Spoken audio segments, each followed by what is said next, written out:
Welcome. Today we're going to break down the philosophy from a really interesting work called Friendship Plus Soul by Feng.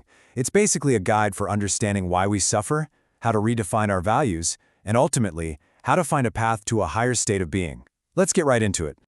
So, right off the bat, the book hits us with a pretty challenging idea. You know how people say everything happens for a reason, to help you grow? Well, this text asks a much tougher question. What if some things and some people aren't here to fulfill you at all, but are actually here to corrupt you, to pull you down? This one idea sets up the central conflict we're going to unpack today.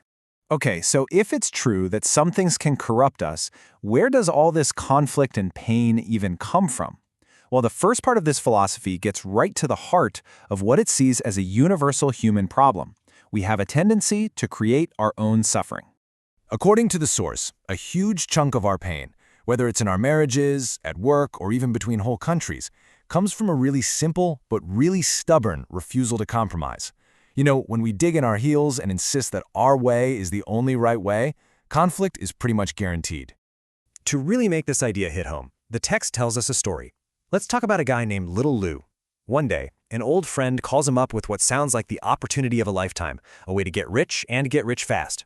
And of course, Little Lou is immediately hooked. The dream was just too good to pass up. He's told to invest in something called the Overnight Wealth Global Financial Company, and he'll literally double his money in a single year. He gets so swept up in this fantasy of a life without any worries that he goes all in, sells his house, and invests the entire million. And you can probably guess how this story ends. It's predictable and it's tragic. The whole company was a scam. The CEO takes the money and disappears, and Little Lou is left with absolutely nothing. His dream of overnight wealth completely destroyed him. So this brings up a really important question. Who's to blame here? Is it the scam artist CEO? The friend who told him about it? Well, the source argues that yeah, they're factors, but the real fault lies with Little Lou himself. It was his own greed, his desire to get something for nothing that made him vulnerable in the first place. And this story just perfectly illustrates the core argument. See, the people and events in our lives that are true, good, and beautiful, those fulfill us. But the things that are fake, evil, and ugly, like that get-rich-quick scheme, they don't build us up. They corrupt us. They're what leads to suffering. All right, so if we're supposed to avoid these corrupting forces, how do we actually do that? Well, the text proposes a pretty radical solution. We need a whole new foundation for how we see the world, and it all starts by redefining three massive ideas. First step is truth. Now, this philosophy isn't talking about truth as a bunch of facts. It's defining truth as the single source of, well, everything, the greatest creator. Think of it like this. The entire universe, you, me, all of it, we're all just artistic expressions, like a beautiful, complex painting on the canvas of this one ultimate truth. So if the universe is a giant work of art, then goodness is the principle that keeps it all from descending into chaos. It's the underlying mechanism, the cosmic order that makes sure planets spin without crashing into each other and ecosystems work in balance. It's what keeps the whole masterpiece functioning. And finally, we have beauty. This is the aesthetic law of the universe. It's the harmony, the symmetry, the beautiful patterns we see everywhere in nature. And according to this philosophy, that underlying beauty is precisely what gives us those feelings of peace, joy, and comfort. It's why a sunset just feels right.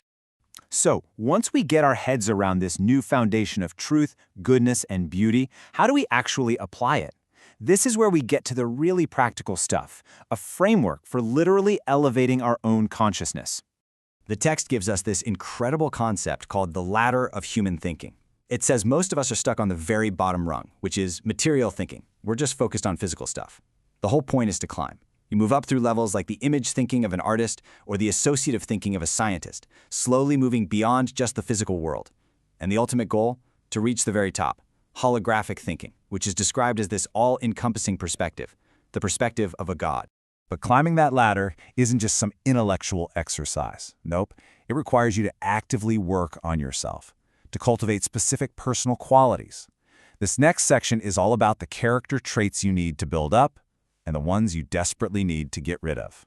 So here are just a few of the qualities the text says are absolutely essential for a pure and beautiful soul. We're talking about things like appreciation, praise, forgiveness, and trustworthiness. And these aren't just, nice things to do. They're seen as mandatory requirements for anyone who actually wants to reach a heavenly state of being. And to show you just how powerful these qualities are, the text shares another story. After a huge earthquake, a father runs to his son's school, which has completely collapsed. Everyone else has given up hope, but this father keeps digging, driven by a single promise he made to his son. No matter what happens, I will always be with you. Get this, after digging for 38 hours straight, the father finally hears his son's voice. Turns out the boy had kept all his classmates calm by telling them this exact thing. This incredible mutual trust, the text says, created a tremendous invisible power that ended up saving 14 children. Now, on the flip side, the source gives us a stern warning about what it calls weeds in the soul garden. These are all symbols of arrogance, things like thinking you're indispensable, constantly criticizing other people, or refusing to do humble work. According to this philosophy, you have to actively rip these weeds out if you ever want to make spiritual progress. Okay, so we've got this new worldview, we've got the ladder for our thinking, we know what to cultivate in ourselves, but where is all of this going? What's the end game?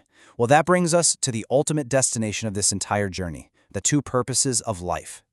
The source spells out two very clear purposes, but you have to pay attention to the capitalization here. Life with a lowercase l is our current physical existence, right here, right now. Life with a capital L, that's our eternal soul. So purpose number one is to make our current life happy and free. And purpose number two is to make sure our eternal life can ascend to a higher dimension when this one's over. And this right here is the big takeaway, the mic drop moment of the whole philosophy. Our short time here on Earth, our little L life journey, it's not the main event. It's more like a training ground. Everything we think and everything we do right now is directly shaping the eternal destiny of our soul, our capital L life.